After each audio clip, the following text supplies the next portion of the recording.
Hello friends, good evening. This is Omkar Singh. You are most welcome to my YouTube channel, the OK English. If you visit first, please subscribe the channel. If you like video, like, share and comments. TGT PGT LT grade English MCQs का part 20 discuss किया जाएगा आज। बहुत ही प्यारा session है friends. Labour, hard labour का कोई तोड़ नहीं है। अगर आप हार्ड लेबोरियस हैं, निश्चित रूप से आप सफल होंगे और नियमित हैं अपने आप में। You should be honest yourself. खुद में आपको ऑनेस्ट होना है, दुनिया की बातों में नहीं करना कि ये करना वो करना, किताबें इकट्ठे करने से कुछ नहीं होता है। बहरहाल आप अपना समय दीजिए, आप सिलेक्ट होकर रहेंगे। आइए शुरू करते हैं आज का ये महत्वपूर्ण वेरी इंपॉर्टेंट सेशन।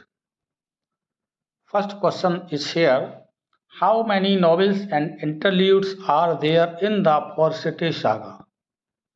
जो जॉन गाल्सवर्दी का वर्क है द फॉरेस्टे सागा, इसमें कितने इंटरल्यूड्स हैं और कितने आपके नॉवेल्स हैं?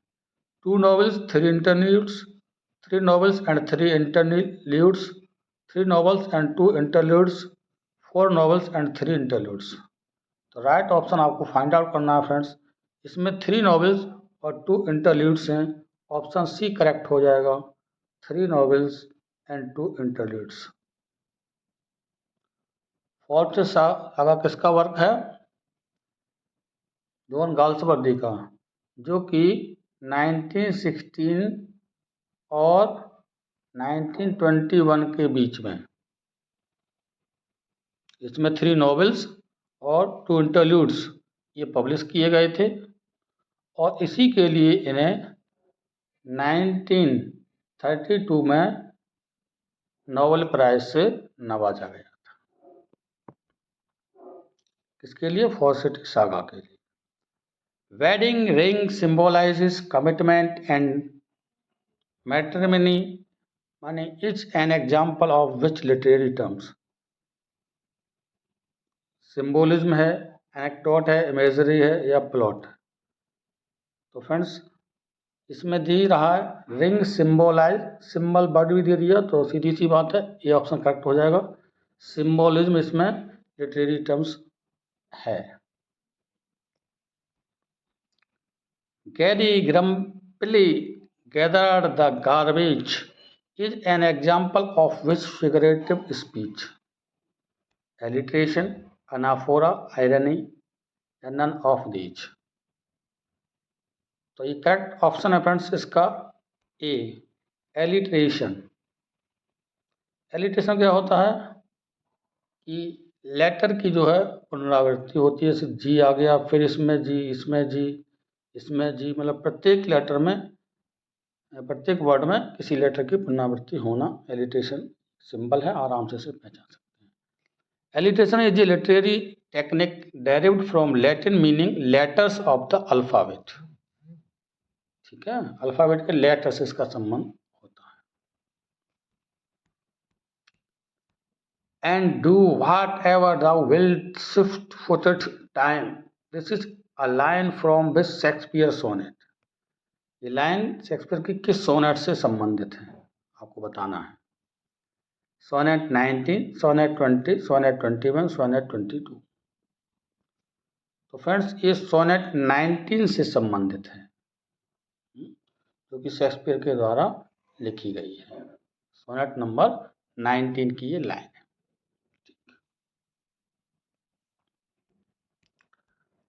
Select the most appropriate one word to substitute the given group of words। देखिए वाक्यांश दिया है, इसके लिए वन वर्ड छांटना है। One who is all powerful, इसमें सभी दुनिया की शक्ति समाहित होती है। ओमनीपोटेंट, कंकर, कॉन्करर, एम्परर या सॉवरेन। तो दुनिया की शक्ति किसमें हो सकती है? ओमनीपोटेंट। ज़्यादातर ये वर्ड ईश्वर के लिए यूज किया जाता है मोस्टली। ठीक है, संसार में ईश्वर की सत्ता सर्वोपरि है, सबसे मजबूत है, इसके अलावा वो कोई नहीं। Which of the following expression is correct? कुछ एक्सप्रेशंस दी हैं जिसमें पूछा गया कि कौन सी करेक्ट है।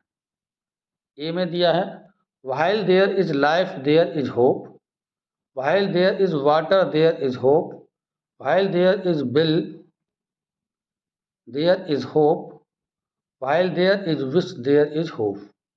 तो आपको सही छांटना है। जो सही प्रोवर्ब है friends, while there is life, there is hope। जब तक जीवन है तब तक आशा है। तो ऑप्शन हमारा ए 100% करेक्ट होगा। बाकी में जो आपकी प्रोवर्ब्स हैं कहीं ना कहीं इनमें जो है कुछ कमियां दी हैं, तो आपको ये ध्यान रखना, ये जब तक जीवन है तब तक आशा है। पानी का होप से कोई संबंध नहीं, ऐसे लगा सकते हैं आप। देयर इज बिल, इच्छा और होप इसका कोई तारतम्य नहीं। Is wish, there is hope, wish और आशा, तो ये मतलब जब तक जीवन है तब तक आशा है। ये ऑप्शन हमारा करेक्ट हो जाएगा, वो हमारी सही जो है एक्सप्रेशन है। डायरेक्शंस दिए हैं, choose the sentence which makes appropriate use of verbs given in the bracket. देखिए इस तरह के क्वेश्चन बहुत पूछे जाते हैं, बार बार हम दे रहे हैं क्वेश्चन। सही वर्ब का चयन करना है। If I have not miss the bus that day, I not meet the love of my life, Kajal. इसका आप पढ़ेंगे किससे संबंधित है। If I haven't missed the bus that day, I will not meet the love of my life, Kajal. देखिए will not, आई के साथ will का कोई सेंस नहीं, दृढ़ता के लिए आता है लेकिन नहीं लगाना। दूसरा हैव नॉट मिस्ड, तो हैवंट ये प्रेजेंट परफेक्ट टेंस में है और ये फ्यूचर, का कोई किसी प्रकार का कंडीशनल नहीं बनती है। तो ये हमारा ये जो है गलत यूज हुआ। अगला, if I hadn't missed the bus that day, I would not meet. देखिए वुड नॉट मीट नहीं आता है, अगर हैडंट है तो इसके साथ वी थर्ड का प्रयोग होगा, ये भी हमारा गलत है। इफ आई हैजंट, अब देखिए हैजंट आ गया तो हैजंट के साथ वुडंट, इसका कोई मतलब नहीं है, प्रेजेंट में और पास्ट का नहीं बन सकता। अगला, if I hadn't miss the bus that day, I would not have met. देखिए बताया था पास्ट परफेक्ट टेंस का जो सीक्वेंस इसके साथ जो लगता है दूसरा पार्ट, वो होता है हमारा would plus have plus V third. ये हमारा फॉर्मेट है। इस तरह से हमारा कंडीशन फिक्स होती है जो पास्ट की कंडीशन है।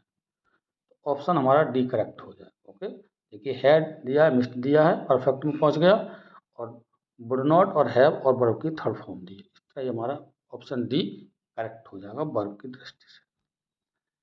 Name the pastoral elegy written by John Milton. Adonis, Thyrsis, Lycidas, Astrophil.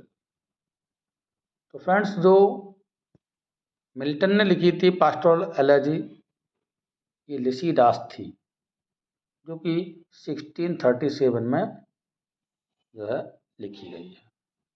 ठीक है, और किसके लिए लिखी है, उनका जो मित्र था एडवर्ड किंग। कौन था, एडवर्ड किंग, उसकी मृत्यु पर इन्होंने लिखा था। बाकी एडोनिस की बात करें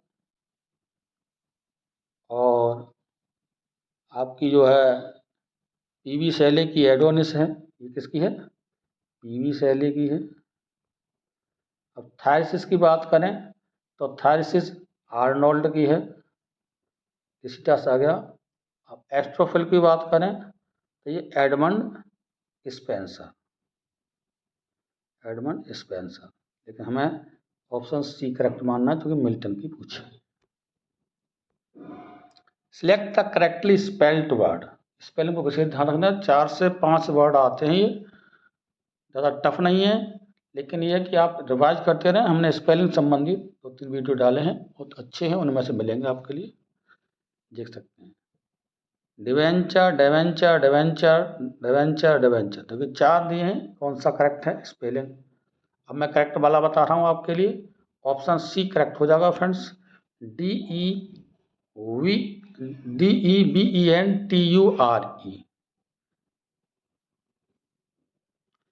ये कहीं ना कहीं थोड़ा थोड़ा अंतर दे दिया है, DEBENTURE, यही तरीका है याद करने का। स्पेलिंग बोलेंगे बार बार, आपको याद हो जाएगी, इसमें कोई रूल नहीं लगना। रोज प्रैक्टिस करिए, डेली एक पेज पर नोट कर लीजिए और कॉपी में अपना। When I do count the clock that tells the time, this is a line from which Shakespeare sonnet। फिर पूछा कि किस शेक्सपियर की सोनेट से लाइनें ली गई हैं। सोनेट 12 है, 13 है, 14 है, 15 है। ये लाइन्स फ्रेंड्स सोनेट नंबर 12 से ली गई हैं। ठीक, इन्होंने इसमें ब्यूटी को दर्शा गया जा था। वर्ड्सवर्थ वाज अगेंस्ट, किसके अगेंस्ट थे? Sensationalism, puritanism, naturalism, structuralism. तो सेंसेशनलिज्म के अगेंस्ट थे वर्ड्सवर्थ।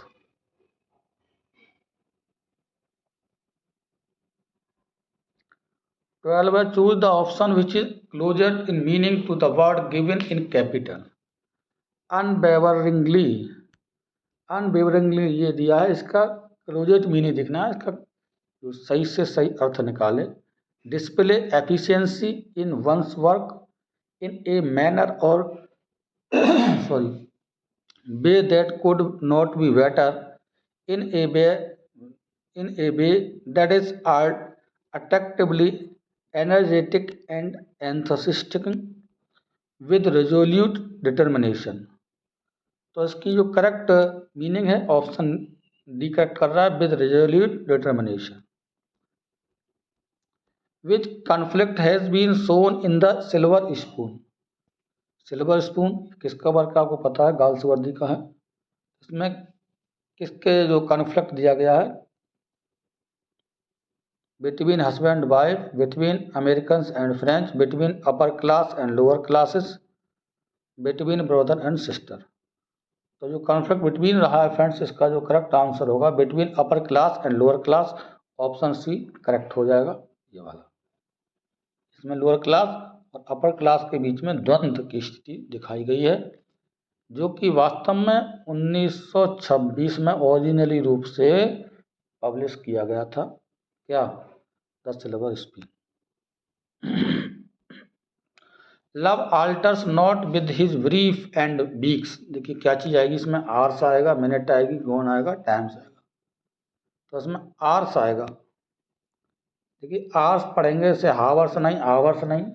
आवर्स तो ये होता है, इसे बोलेंगे hours.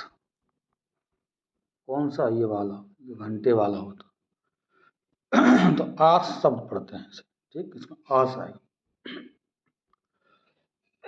Sorry, parts of the given sentence have been given as options, one of them contains a grammatical error।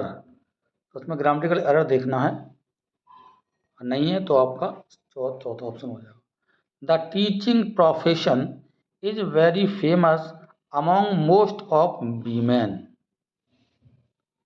अब देखिए इसमें ऑप्शन द टीचिंग, ये तो सही है, कोई दिक्कत नहीं, सब्जेक्ट का वर्क कर रहा है। प्रोफेशन, ठीक है, ये भी हमारा नाउन है और ये आपका जेंडर का नाउन है, तो एक तरह का एडजेक्टिव का वर्क करता है, ये सही है। दूसरा भी ये जो वेरी फेमस एक वचन है तो भी सही है इसके अनुसार। अमॉन्ग मोस्ट ऑफ द, ये मोस्ट के बाद क्या आता है? द आना चाहिए, मैंने बोल दिया। अमॉन्ग मोस्ट ऑफ के बाद द अगर होता तो हमारा सही हो जाता वीमेन, अर्थात ऑप्शन 4 नंबर जो है हमारा, ये इसमें एरर है, तो डी ऑप्शन हो जाएगा।